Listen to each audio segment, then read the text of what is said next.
Alright, I am finally tackling a much requested drink from Back to the Future Part 3. This is the Wake Up Juice. I've kind of been dreading this one a bit, and you'll see why in a second, but just to set the scene here, it is Back to the Future 3, 1885, and our mad scientist, Doc, is drinking away his sorrows in a saloon after having a tough conversation with his girlfriend where he wants to bring her back to 1985. When he tries to tell her he's a scientist from the future, she slaps him, and now he is taking a shot of whiskey. But Doc, being the lightweight that he is, immediately passes out, and Marty needs to find a way to revive him quickly. You want to sober him up in a hurry, son, you're going to have to use something a lot stronger than coffee. Yeah, what do you suggest? Joey, let's make some wake-up juice.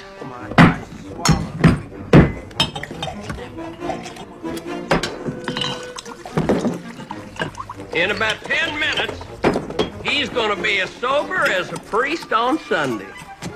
10 minutes. Oh, stand back.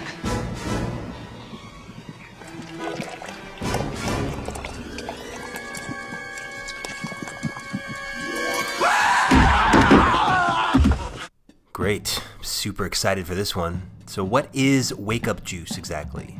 A simple Google search will get you a script for Paradox, which was the original name for the sequel to Back to the Future, combining Back to the Futures 2 and 3. Now they later split this into 2 movies, but in this script we can see the recipe for Wake Up Juice. Tabasco sauce, jalapeno juice, mustard seed, cayenne pepper, some onion, and vinegar. So we'll take that information and try to recreate the drink based on the amounts we saw them pour in the movie. Alright, first up we need our hot pepper juice. Now you can use whole peppers or sliced jalapenos, either one works fine. You're just looking for that spicy, salty, vinegary brine. We're going to pour about 4 ounces or 120 mils right into a glass. Next up we need Tabasco sauce, and we pretty much saw him dump an entire bottle into the glass. Alright, this is going to take a while. Set the DeLorean to 2021, that would be great. And we're done. 1 whole bottle of Tabasco. Now for the onion, they clearly poured in some kind of onion powder, so we're just going to pour in about 3 tablespoons worth here. Next up we need some cayenne pepper, just going to do a few dashes into the glass. And then whole mustard seed, looks like they poured in about 4 tablespoons or so. And then finally our vinegar, we're just going to use distilled white vinegar here and pour in about 3 ounces or 90 mils. As you can probably already tell, this is going to be a pretty vinegar heavy drink. Now let's take a bar spoon, give that a little stir. Already the onion powder is clumping up a little bit. Great. Stir that up as much as you like, doesn't really matter, but my mouth is watering at the idea of drinking this, so let's get to it. Didn't have a clothespin or a funnel, so I'm just gonna plug my nose and down the hatch. And I'll just leave you with the sounds of my reaction here.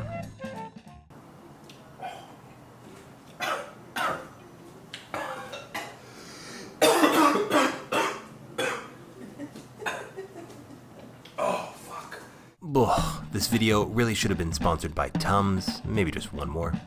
Overwhelming heat, vinegar, salt, just terrible. Doc's reaction was not unjustified. Alright, so I'm going to attempt to make a couple improved versions of this, but by definition these are going to be pretty savory cocktails, and maybe not for everyone.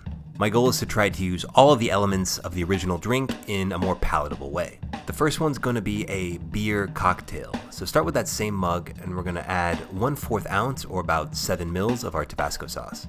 And I think in moderation, that spicy vinegar juice from the peppers will go really well. So we're going to add about 1/2 ounce or 15 mils into the glass.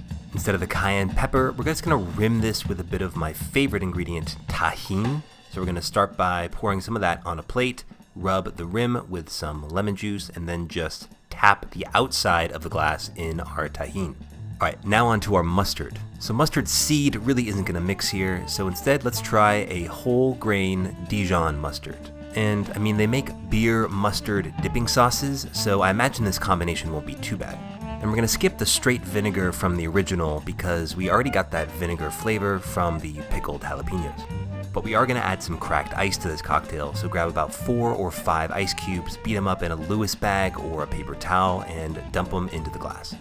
Alright, now we need our beer, and because Back to the Future takes place in California, it makes sense to go with a California lager. Here I'm using an Anchor Steam. Tilt the glass to one side and just fill it up. Pour it to taste. I used about 10 ounces for this drink. Give that a quick stir, and you can see it's starting to look pretty thick, not super appetizing here with all those mustard grains floating around. Alright, now we need our onion component, and we're just going to garnish this with 3 little roasted onions I have here. Not quite sure what to do with those here, so I'll just put them to the side for now, and let's take a sip. And it's actually pretty savory. I would say the mustard comes through pretty strong, which is a really nice flavor with the beer. You get some heat from the Tabasco. If you like micheladas, I think you'd really like this one. Overall, pretty tasty. Alright, let's try a different approach here. This one's going to be more like an old-fashioned. And I started by infusing about 4 ounces or 120 mils of bourbon with about 3 grams or 1 teaspoon of whole mustard seed. I let this infuse for about 3 days, and it's actually a really nice flavor if you like mustard. Alright, there are going to be a few similar elements to this drink because they just work, starting with rimming the glass with tahini. Next, we're going to add in a big ol' ice cube to that rocks glass and start by pouring in 2 ounces or 60 mils of our mustard seed infused bourbon. Now we're just going to get a hint of our jalapeno juice here, about a bar spoon worth. Same goes for our Tabasco sauce to give it a bit of heat. Give that a rapid stir for about 15 seconds to chill and dilute the drink. Wonder to yourself, who was Scott anyway, and what made him so great? Again, we're going to garnish this with one of our tasty grilled onions, and here we go.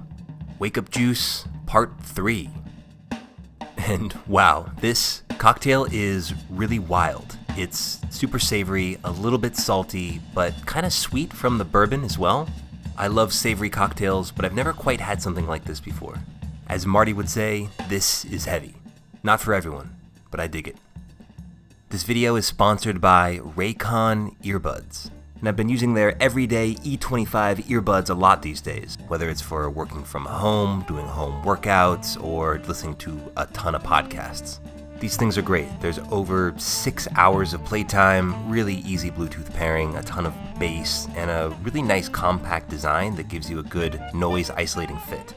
This little compact carrying case is excellent. It can charge these earbuds over 4 times on a single charge, which is great because I find myself using these all day. And I've actually tried the earbuds from some of the other top audio brands, and I can say that these sound just as good and start at about half the price. On top of that, y'all can get an additional discount. Just click the link in the description below to get 15% off your order. And that's buyraycon.com/cocktailchemistry. Hey, Doc, we better back up. We don't have enough road to get up to 88. Roads? Where we're going, we don't need roads.